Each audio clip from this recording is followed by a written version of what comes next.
السلام علیکم۔ بسم اللہ الرحمن الرحیم۔ ہزاروں سال پہلے جب پہلے نبی آدم علیہ السلام زمین پر آئے، آدم اور حوا کو جنت سے نکالا گیا اور انسانیت کی کہانی شروع ہوئی۔ ان کے بچے ہوئے اور کچھ وقت تک امن رہا، لیکن یہ زیادہ دیر نہ رہا۔ آدم کے وفات کے بعد ان کی قوم پر اندھیرا چھا گیا، تشدد پھیلا، خون بہا اور نئے شر پیدا ہوئے۔ پھر اللہ کے نام سے جو رحمان و رحیم ہے ایک حکم آیا۔ قرآن کے مطابق آدم کو جنت میں بنایا گیا اور شیطان کے دھوکے سے منع کیے گئے پیڑ سے کھا لیا۔ نتیجے میں اللہ نے انہیں اور حوا کو جنت سے نکال دیا اور پھر زمین پر بھیج دیے۔ مختلف روایتوں کے مطابق وہ آج کے ہندوستان کے علاقے میں اترے۔ حوا جدہ کے قریب اتری۔ حضرت علی رضی اللہ عنہ بتاتے ہیں کہ زمین پر سب سے خوشبودار جگہ ہندوستان ہے۔ جب آدم وہاں اترے تو جنت کی خوشبو وہاں جو بھی درخت ہیں ان میں رہ گئی۔ سری لنکا کے ایک مشہور پہاڑ ہے 7360 فٹ اونچا، جسے شریادہ یا ہولی فٹ پرنٹ کہتے ہیں۔ اس پہاڑ کو ایڈمز پیک بھی کہا جاتا ہے۔ اس کی چوٹی پر ایک بڑا نشان ہے جو کئی علماء کے نزدیک نبی آدم کے قدم کا ہے، جو انہوں نے زمین پر پہلی بار رکھا۔ امام طبری نے آدم علیہ السلام کی لمبائی کے بارے میں کچھ دلچسپ روایت لکھی ہیں۔ ایک روایت قتادہ سے ہے، جنہوں نے صحابہ سے سیکھا تھا۔ انہوں نے کہا، اللہ نے کعبہ کو آدم کے ساتھ زمین پر بھیجا۔ اس وقت آدم کے پاؤں زمین پر اور سر آسمانوں تک تھا، جس سے فرشتے حیران ہو گئے۔ پھر ان کی لمبائی 60 ہاتھ یعنی قریب 30 میٹر کر دی گئی۔ جب آدم فرشتوں کی دعاؤں اور تسبیحات نہ سن سکے تو وہ اداس ہو گئے اور اللہ سے شکایت کی۔ اللہ نے فرمایا، اے آدم، میں نے تمہارے لیے ایک گھر بھیجا ہے جس کے گرد تم طواف کرو، جیسا کہ میرے عرش کا طواف ہوتا ہے، اور اس کے پاس دعا کرو۔ ایک اور روایت کے مطابق آدم مکہ کے علاقے میں اترے۔ اس وقت اللہ نے کعبہ کی جگہ جنت کا ایک لال پتھر بھیجا جو کہ جنت کا تھا۔ آدم اس کے گرد طواف کرتے جیسے فرشتے عرش کے گرد کرتے ہیں۔ آدم کے بعد کے انبیاء بھی یہی کرتے رہے، جب تک نوح کے طوفان کے وقت وہ پتھر آسمانوں میں واپس نہ لے جایا گیا۔ بعد میں اللہ نے ابراہیم کو حکم دیا کہ کعبہ کو اس کی موجودہ شکل میں بنائے۔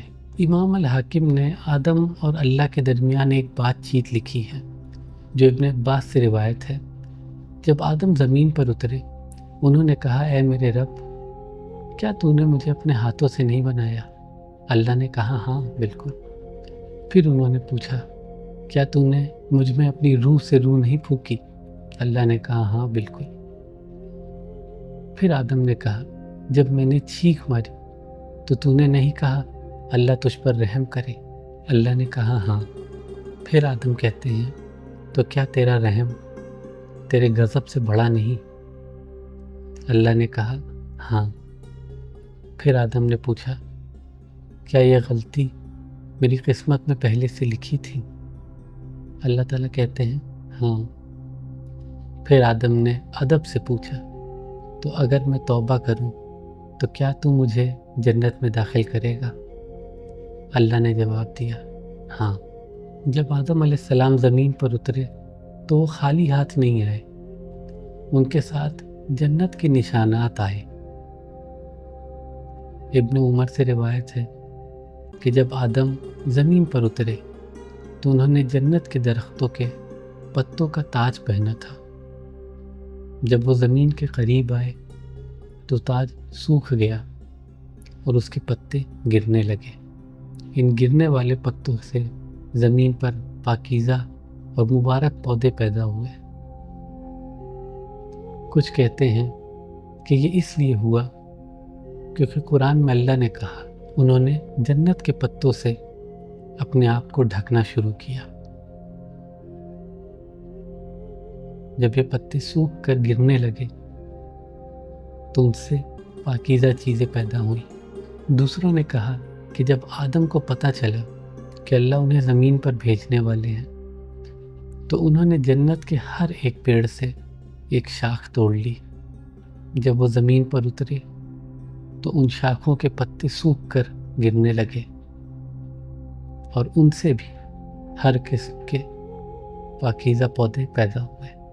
ابن عباس نے بھی یہ روایت کی ہے کہ جب آدم جنت سے نکلے تو فرشتے انہیں کہتے تھے جاؤ جو کھانا چاہتے ہو لے جاؤ۔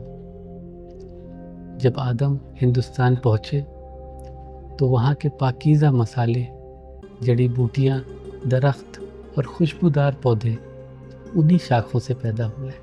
امام الباری بھی کہتے ہیں کہ آدم علیہ السلام جنت کی خوشبو ساتھ لائے۔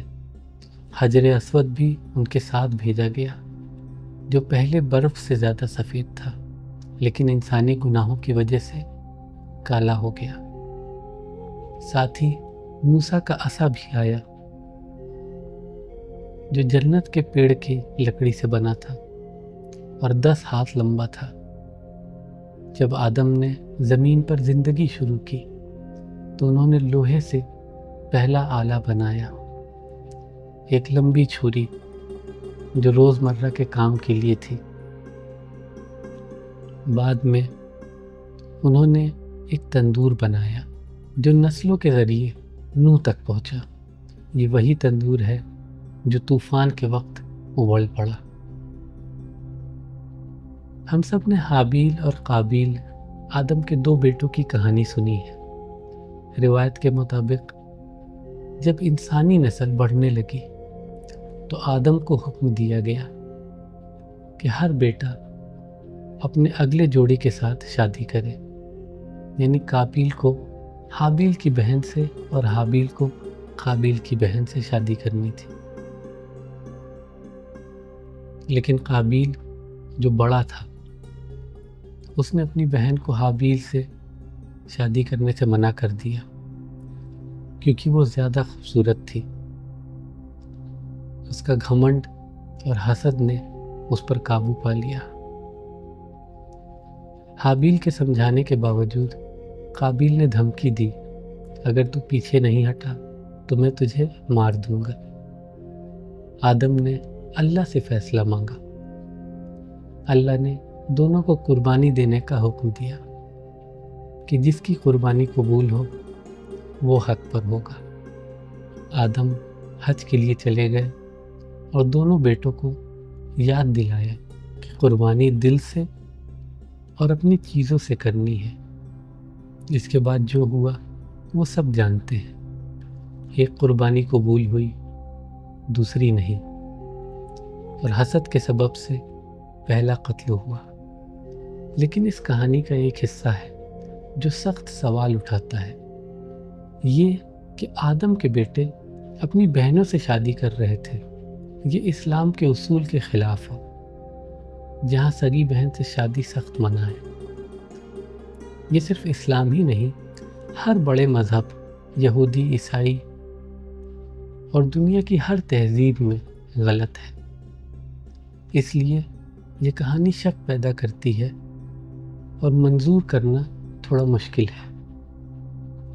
کئی علماء بھی اس قصے کو نہیں مانتے اور یہ مزید ریسرچ اور محنت مانگتا ہے۔ یہ کہانی اہل کتاب سے آئی، جیسے کہ ابن اسحاق نے کہا قرآن خود اس قصے کو بیان کرتا ہے لیکن شادی کا کوئی ذکر نہیں۔ قرآن کہتا ہے اور انہیں آدم کے 2 بیٹوں کی کہانی سنا سچائی سے۔ جب دونوں نے قربانی دی تو ایک کی قربانی قبول ہوئی اور دوسری نہیں۔ قابیل نے حابیل سے کہا میں تجھے ضرور مار دوں گا۔ حابیل نے جواب دیا اللہ صرف پرہیزگاروں سے قبول کرتا ہے، اگر تو مجھے مارنے کے لیے ہاتھ اٹھائے تو بھی میں تیرا قتل نہیں کروں گا۔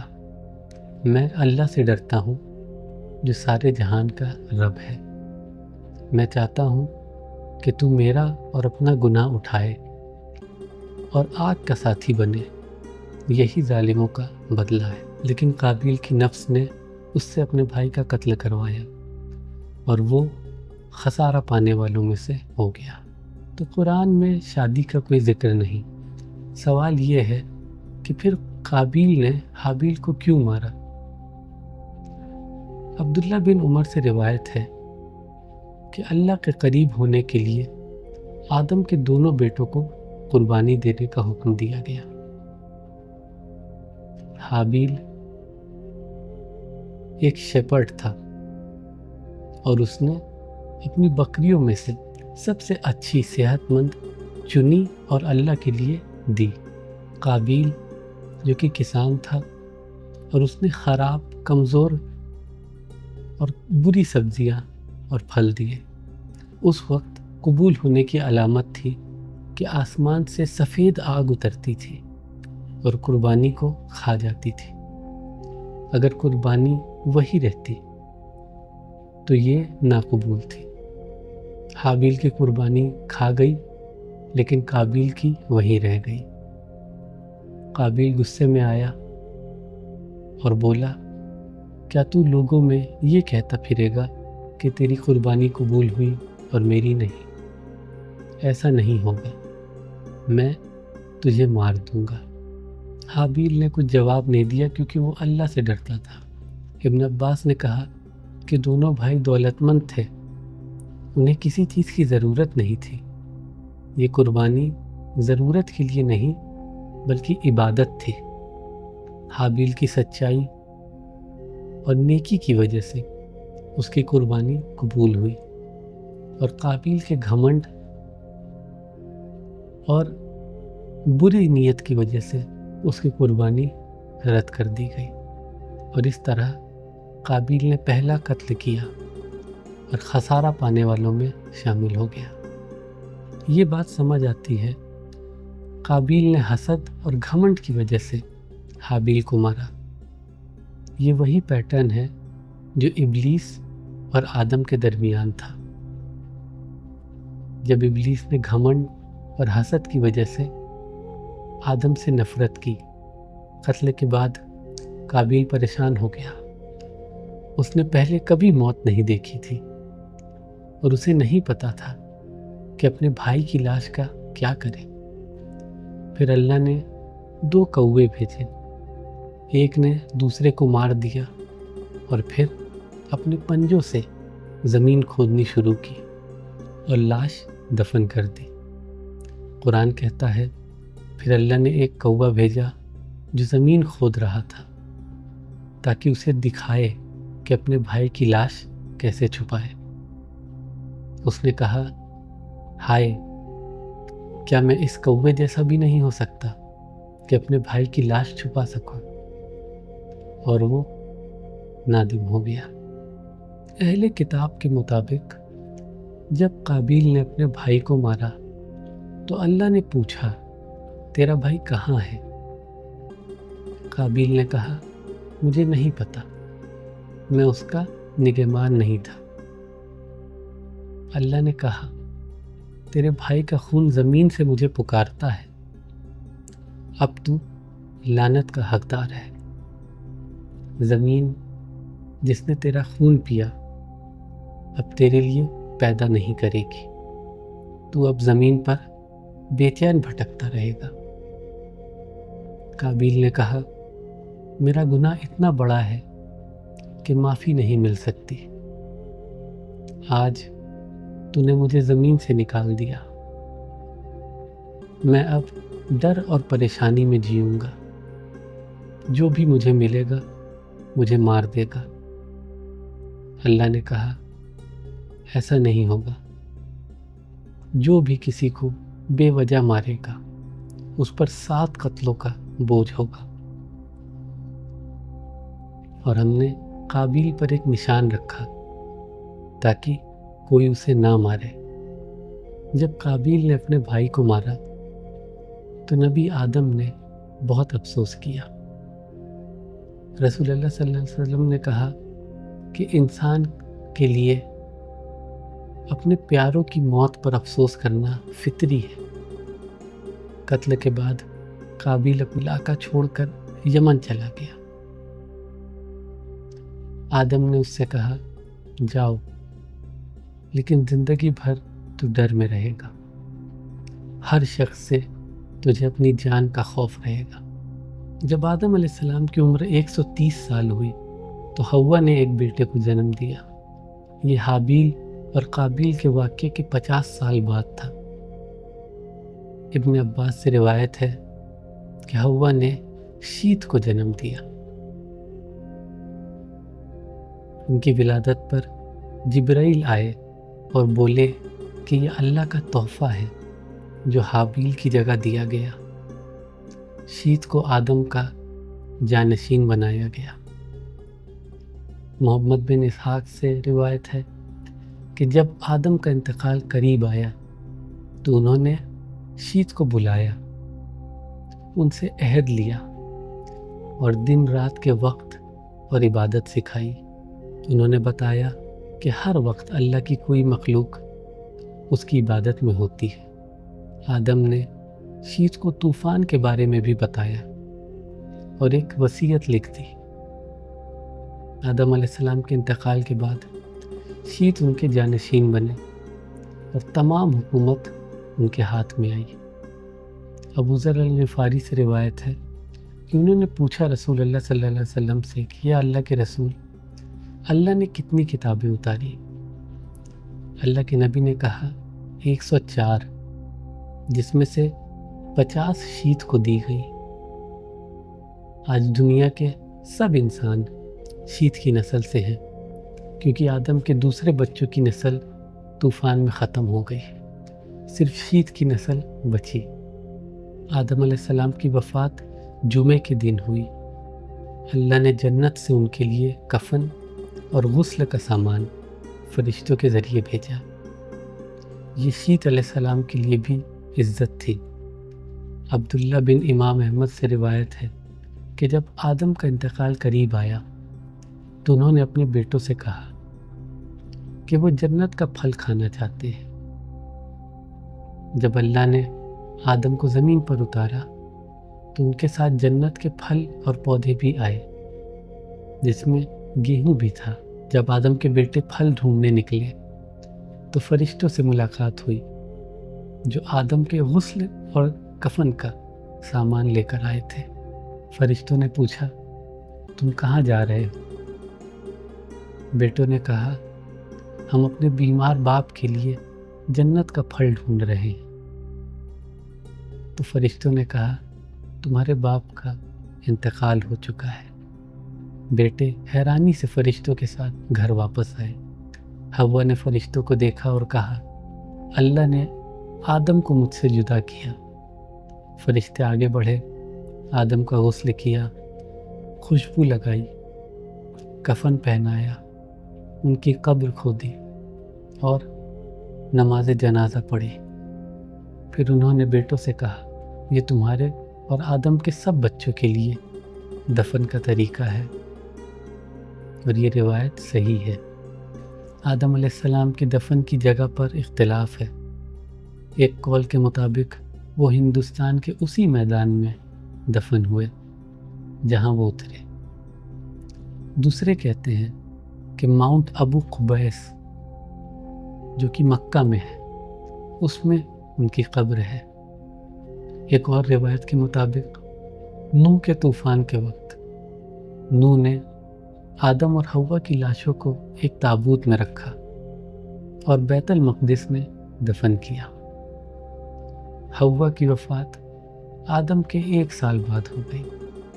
شیت علیہ السلام نے اپنے بیٹے اینوس کو انسانیت کی ہدایت کا ذمہ دیا، جو ان کے بعد انبیاء کے سلسلہ جاری رکھتے ہیں۔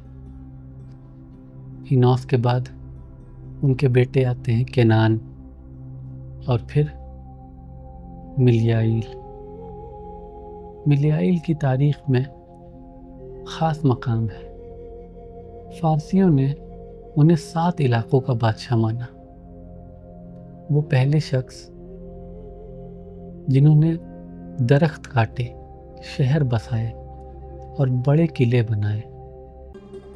انہوں نے بیبیلون اور سویس کے شہر بنائے جہاں نبی دانیال علیہ السلام کی قبر ہے۔ ملیائیل نے ابلیس اور اس کی فوج پر جنگ کی، انہیں پہاڑوں اور وادیوں میں بھگا دیا، ان کے بہت سے لشکر تباہ کیے اور امن قائم کیا۔ انہوں نے 40 سال حکومت کی، بڑے تاج پہنے، زبردست خطبے دیے اور حکمت سے لوگوں کی رہنمائی کی۔ ملیائیل کے بعد ان کے بیٹے آتے ہیں یارد، اور پھر ان کے بیٹے ہیں اینوک، جو کہ اسلام میں نبی ادریس کے نام سے جانے جاتے ہیں۔ امام الباری نے لکھا کہ جب قابیل نے حابیل کو مارا اور یمن چلا گیا تو شیطان اس کے پاس آیا اور بولا، حابیل کی قربانی اس لیے قبول ہوئی کیونکہ وہ آگ کی پوجا کرتا تھا، تم بھی آگ جلاؤ اور اپنے بچوں کے لیے یہ عبادت قائم کرو۔ قابیل نے پہلا آگ کا مندر بنایا جو آگ کی پوجا کا آغاز تھا۔ ابن عباس نے ایک آیت پڑھی، اور جاہلیہ کے زمانے کی طرح اپنے آپ کو نہ دکھاؤ۔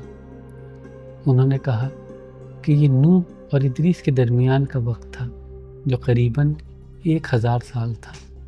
اس وقت میں ایک قوم میدان میں اور دوسری پہاڑوں میں رہتی تھی۔ پہاڑی مرد خوبصورت تھے لیکن ان کی عورتیں نہیں۔ میدان کی جو عورتیں تھیں بہت خوبصورت تھیں لیکن مرد نہیں۔ ایک دن شیطان ایک میدان کے آدمی کے پاس ایک نوکر کی شکل میں آیا اور اس نے بیمبو کا ایک آلہ بنایا جو انوکھی آواز نکالتا تھا۔ اس آلے کی خبر پھیلی اور لوگ سننے کے لیے جمع ہونے لگے۔ ایک سالانہ جشن شروع ہوا جس میں عورتیں خوبصورت بن کر مردوں کو لبھاتی تھیں۔ پہاڑی لوگ میدان میں آنے لگے اور یہ دیکھ کر ایک پہاڑی آدمی نے جشن پر حملہ کیا۔ اس نے اپنے لوگوں کو میدان کی عورتوں کی خوبصورتی بتائی اور پہاڑی لوگ جمع ہو کر آئے، جس سے بدکاری اور گناہ بڑھ گئے۔ یہ وہ لوگ تھے جو طوفان میں تباہ ہوئے۔ آدم علیہ السلام کی 5ویں نسل میں یارد پیدا ہوئے۔ ان کے بیٹے اینوک یعنی ادریس علیہ السلام بہت ہی خاص تھے۔ آدم علیہ السلام کے بعد وہ پہلے شخص تھے جنہوں نے قلم سے لکھنا شروع کیا۔ اللہ نے ان پر 30 صحیفے اتارے۔ انہوں نے سلا ہوا لباس پہلی بار پہنا۔ انہوں نے قابیل کے بچوں کو قید کیا تاکہ ان کا فتنہ روکا جائے۔ ادریس نے اپنے لوگوں کو اللہ کی اطاعت اور شیطان کی نافرمانی کا حکم دیا اور قابیل کے بچوں سے رشتہ توڑنے کی صلاح دی، لیکن لوگوں نے انکار کیا اور شیت کے بچے قابیل کے بچوں سے ملنے لگے۔ ادریس علیہ السلام کے وقت میں ایک بادشاہ بیراسپ تھا جس کو اسلام کا پیغام بھی ملا۔ اس نے جادو کا آغاز کیا۔ اس کے پاس سونے کا فلوٹ جیسا ڈنڈا تھا جس سے وہ جو چاہتا حاصل کر لیتا۔ یہ یہودیوں کے جادو کی روایت کا آغاز تھا۔ اس دور میں لوگوں نے مورتی بنانی شروع کری اور یہ بت پرستی کا آغاز تھا۔ سوال یہ ہے کہ بیراسپ نے یہ سب کیسے سیکھا؟ ستاروں کا علم اور جادو کیسے آیا؟ اور خاص طور پر بت پرستی کیسے شروع ہوئی؟ امام الباری کے مطابق 100 مرد پہاڑوں سے قابیل کے لوگوں میں آئے کیونکہ ان کی عورتیں خوبصورت تھیں۔ پھر دوسرے 100 آئے اور فتنہ پھیلا۔ قمران ویلی میں ڈیڈ سی اسکرولز بھی ملے جس میں بک آف اینوک تھی جو ادریس سے منسوب ہے۔ اس میں واچرز کا ذکر ہے جو انسانوں پر نظر رکھتے تھے۔ اسلام کے مطابق یہ فرشتے نہیں جن کی ایک قسم تھے شیطان۔ ان واچرز نے زمین کی عورتوں کو دیکھا اور ان سے شادی کا فیصلہ کیا۔ 200 واچرز ماؤنٹ ہرمون پر اترے۔ یہ واقعہ یارد کے دور میں ہوا۔ بک آف اینوک کے مطابق ان میں ایک شیطان عزازیل تھا جو ابلیس کا اصلی نام تھا، جو فرشتوں میں تھا۔ جب یہ واچرز اترے تو انہوں نے مردوں کا روپ لیا اور عورتوں سے شادی کی۔ انہوں نے عورتوں کو جادو، جڑی بوٹیوں کا علم، ایلیمنٹ سے زیور اور ہتھیار بنانا سکھایا۔ ان کی وجہ سے بت پرستی اور زیادہ بڑھنے لگی۔ ان کی اولاد نیفلم تھی جو ایک میل لمبائی تک بڑھ گئے۔ یہ نیفلم سب کچھ کھا گئے اور جب کچھ نہ بچا تو انسانوں پر حملہ کیا اور انہیں کھا لیا۔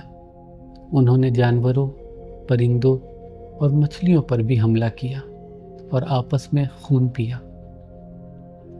واچرز نے جانوروں اور پودوں سے بھی ناپاک نسل بنائے جس سے فتنہ پھیلا۔ یہ سب یارد کے دور میں ہوا۔ پھر ادریس کو نبوت ملی اور انہوں نے اس فتنے کو روکنے کی کوشش کی، لیکن یہ بہت پھیل چکا تھا۔ اللہ نے ادریس کو حکم دیا کہ واچرز کو کوئی رحم نہیں ملے گا۔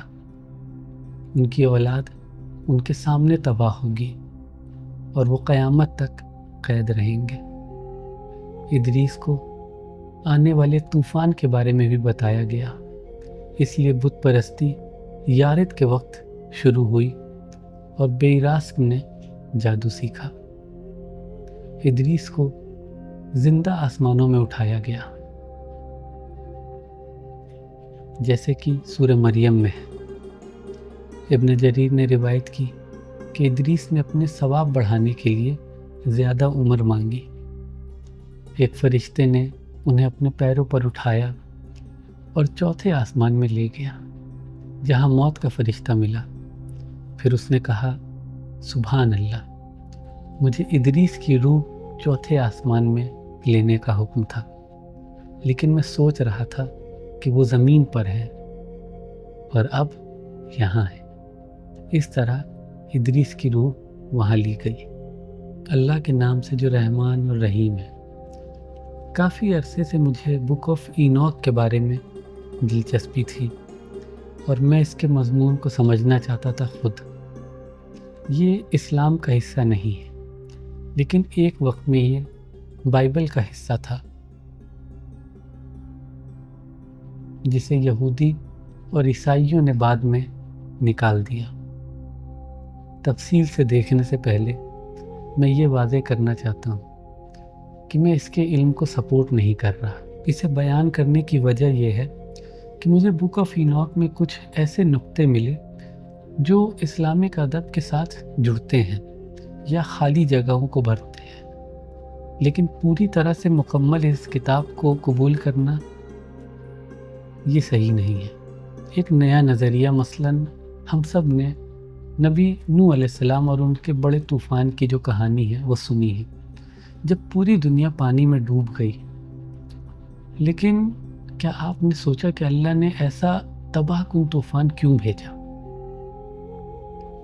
اللہ نے لوط علیہ السلام کی قوم، فرعون یا عاد کے لوگوں کی طرح نوح کی قوم کو بھی آسانی سے ختم کر سکتا تھا۔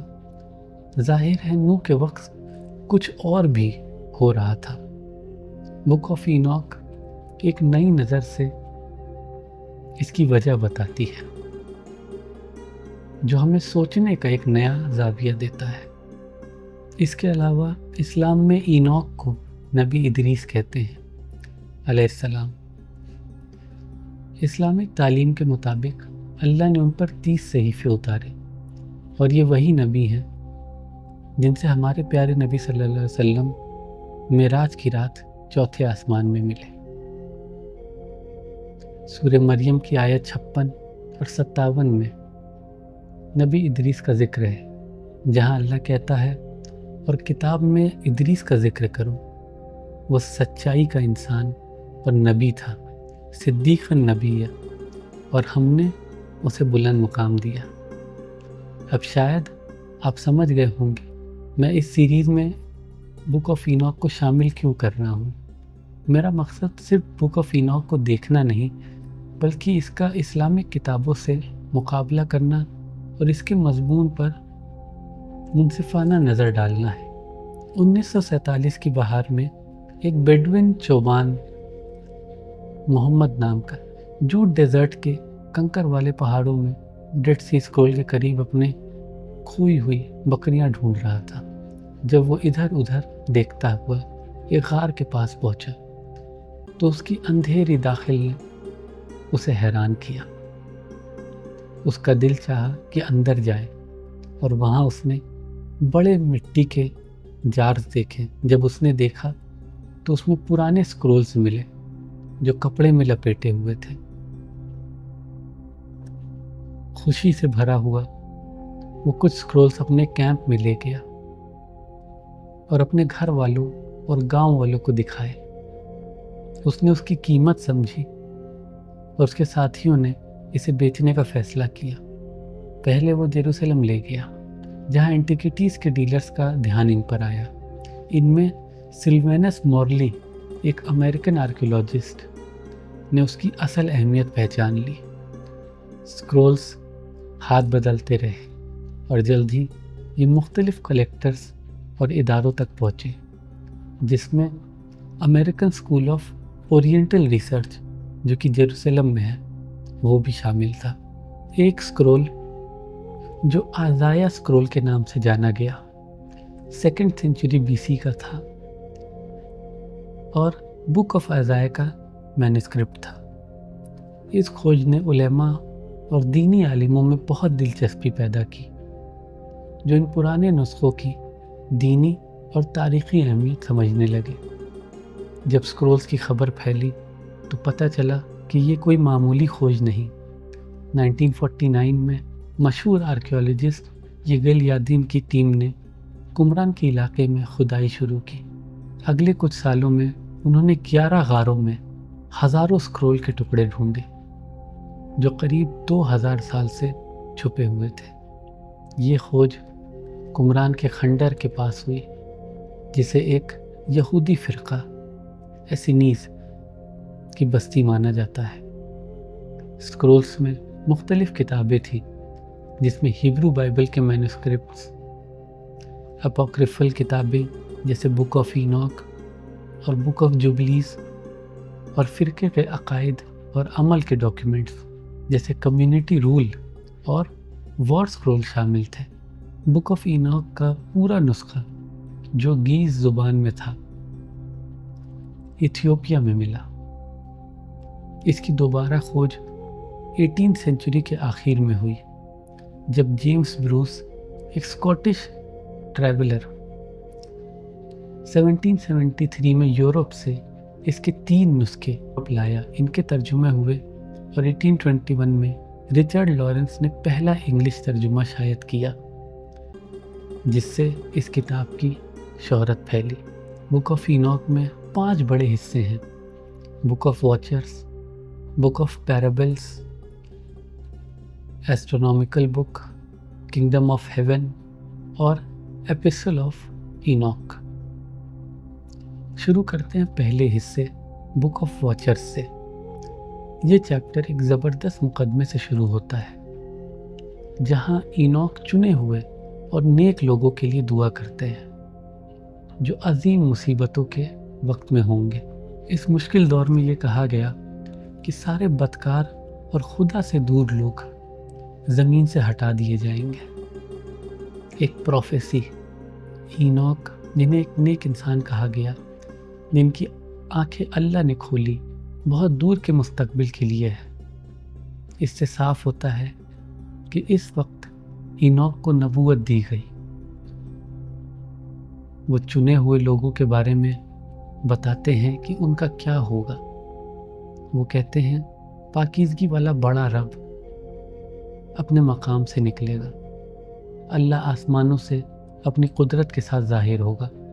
جب یہ الہی نور ظاہر ہوگا تو ہر کوئی خوف میں ہوگا اور واچرز، یہ آسمانی مخلوق کانپ اٹھے گی۔ خوف اور لرزہ زمین کے آخری کناروں تک جائے گا۔ بلند پہاڑ ہل جائیں گے، اونچی پہاڑیاں نیچے ہو جائیں گی، جیسے موم آگ کے سامنے پگھل جاتی ہے۔ اس کا مطلب ہے کہ پہاڑ کانپیں گے اور چپٹے ہو جائیں گے۔ آخر میں وہ کہتے ہیں کہ پوری زمین پھٹ جائے گی اور اس پر ہر چیز تباہ ہو جائے گی، جو سارے مخلوق پر بڑے فیصلے کا اشارہ ہے۔ یہ صاف ہے کہ نبی ادریس قیامت کے دن کی بات کر رہے تھے۔ ان کا بیان قرآن میں قیامت کے بارے میں دیے گئے بیان سے بہت ملتا ہے۔ مثلاً سورہ تکویر میں اللہ تعالیٰ کہتے ہیں جب سورج اندھیرے میں لپیٹ دیا جائے گا، جب ستارے گر جائیں گے، جب پہاڑ ہٹا دیے جائیں گے، جب حاملہ اونٹنیوں کو چھوڑ دیا جائے گا، جب جنگلی جانور جمع کیے جائیں گے، جب سمندر آگ سے بھر جائیں گے، جب روحیں جوڑ دی جائیں گی، جب زندہ دفن کی ہوئی لڑکی سے پوچھا جائے گا کہ اس کا گناہ کیا تھا، جب اعمال کے صحیفے کھول دیے جائیں گے، جب آسمان اتار دیا جائے گا، جب جہنم بھڑک اٹھے گی اور جب جنت قریب لائی جائے گی، تب ہر نفس جانے گا کہ اس نے کیا کیا۔ اسی طرح سورہ انفطار میں اللہ تعالیٰ کہتے ہیں جب آسمان پھٹ جائے گا، جب ستارے بکھر جائیں گے، جب سمندر اکھڑ جائیں گے، جب قبروں کے اندر کا باہر نکالا جائے گا، تب ہر نفس جانے گا کہ اس نے کیا بھیجا اور کیا چھوڑا۔ اگلا ادریس علیہ السلام نیک لوگوں کے مستقبل کے بارے میں بتاتے ہیں۔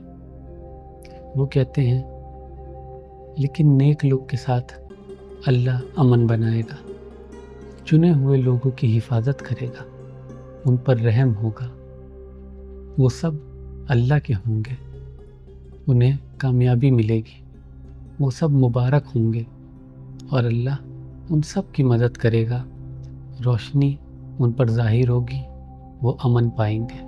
اس بک کا یہ حصہ اسلام کے مطابق ہے۔ قرآن بار بار نیک لوگوں کے لیے قیامت کے دن کے انعام کی بات کرتا ہے۔ مثلاً سورہ البقرہ میں اللہ کہتے ہیں جو لوگ ایمان لائے، نیک کام کیے، نماز قائم کی اور زکوٰۃ دی، ان کا انعام ان کے رب کے پاس ہے اور انہیں کوئی خوف نہیں ہوگا، نہ ہی وہ غمگین ہوں گے۔ سورۃ الانسان میں اللہ تعالیٰ وعدہ کرتے ہیں کہ اللہ انہیں اس دن کے شر سے بچائے گا، انہیں روشنی اور خوشی دے گا اور ان کے صبر کا انعام جنت اور ریشم کا لباس سے دے گا۔ اینوک پھر قیامت کے دن کے عظیم واقعے کی بات کرتے ہیں۔ وہ ایک ڈیوائن ریلم بیان کرتے ہیں، کہتے ہیں دیکھو وہ اپنے 10,000 پاکیزگی والے فرشتوں کے ساتھ آئے گا تاکہ سب پر فیصلہ کرے۔ یہ وہی اللہ کو دکھاتی ہے جو اپنے فرشتوں کے ساتھ انصاف کے لیے آتا ہے۔ قرآن میں بھی اللہ فرشتوں کے جمع ہونے اور انسانیت کے حساب کی بات کرتا ہے۔ مثلاً سورۃ الفجر میں اللہ تعالیٰ کہتے ہیں اور تیرا رب فرشتوں کے ساتھ آئے گا صف بندھی ہوئی۔ اسی طرح سورۃ البقرہ میں اللہ تعالیٰ کہتے ہیں کیا وہ اس انتظار میں ہے کہ اللہ ان کے پاس بادلوں کے پردے میں اور فرشتے بھی آئیں اور فیصلہ ہو جائے، اور اللہ کے پاس سب معاملات واپس جاتے ہیں۔ سورۃ الزمر میں قرآن بتاتا ہے کہ سب زندہ کیے جائیں گے اور اللہ کے سامنے حساب کے لیے جمع کیے جائیں گے، اور سور پھونکا جائے گا اور جو آسمانوں اور زمین پر ہے سب مر جائیں گے سوائے ان کے جنہیں اللہ چاہے۔ پھر سور دوبارہ پھونکا جائے گا اور دیکھو وہ کھڑے ہو کر دیکھ رہے ہوں گے، زمین اپنے رب کے نور سے چمک اٹھے گی، اعمال نامے رکھے جائیں گے، انبیاء اور گواہ پیش کیے جائیں گے اور ان کے درمیان سچائی سے فیصلہ ہوگا اور ان پر ظلم نہیں ہوگا۔ یہ بھی اینوک کی اس نبوت سے ملتا ہے جس میں گنہگار اپنے گناہوں کے لیے سزا پائیں گے۔ پہلی کتاب کا دوسرا چیپٹر بک آف اینوک میں سیلیسٹیل باڈیز کے نظام کو اور سختی سے شروع کرتا ہے۔ یہ کہتا ہے جو کچھ آسمانوں میں ہوتا ہے وہ اپنے راستے نہیں بدلتا، اور آسمانی روشنیاں کیسے وہ اپنے وقت پر اگتے اور ڈوبتے ہیں اور اپنے مقرر نظام کے خلاف نہیں جاتے۔ قرآن میں بھی یہی بات سورہ یاسین میں ہے، جہاں اللہ کہتا ہے اور سورج اپنے مقرر مقام کی طرف دوڑتا ہے، یہ اس عزیز علیم کا فیصلہ ہے۔ اور چاند کے لیے ہم نے منازل مقرر کی، یہاں تک کہ وہ پرانی کھجور کی شاخ جیسا واپس آتا ہے۔ نہ سورج کے لیے ممکن ہے کہ چاند کو پکڑ لے، نہ رات دن سے آگے نکلتی ہے، لیکن ہر ایک اپنے آربٹ میں تیرتے ہیں۔ اسی طرح سورۃ الانبیاء میں اللہ تعالیٰ کہتے ہیں اور وہی ہے جس نے رات اور دن بنایا، اور سورج اور چاند سب آسمانی جسم، سب سیلیسٹیل باڈیز اپنے آربٹس میں تیر رہے ہیں۔ ادریس علیہ السلام زمین اور اس کی مستقل طبیعت پر غور کرنے کی دعوت دیتے ہیں۔ ادریس علیہ السلام کہتے ہیں زمین کو دیکھو اور اس پر ہونے والی چیزوں پر دھیان دو، پہلے سے آخر تک کیسے وہ مستقل ہیں، زمین پر کوئی چیز نہیں بدلتی، لیکن اللہ کے سب کام تمہیں نظر آتے ہیں۔ وہ موسم کی اہمیت بتاتے ہیں، کیسے گرمی اور سردی زمین کو زندگی دیتے ہیں۔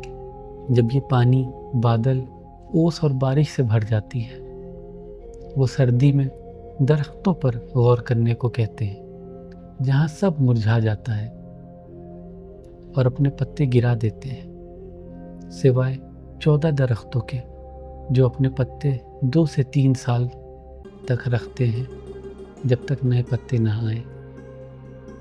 جب گرمی آتی ہے، اینوک بتاتے ہیں کہ سورج زمین پر تپتا ہے، لوگ چھاؤں ڈھونڈتے ہیں اور زمین اتنی گرم ہوتی ہے کہ اس پر یا چٹان پر چلنا مشکل ہوتا ہے۔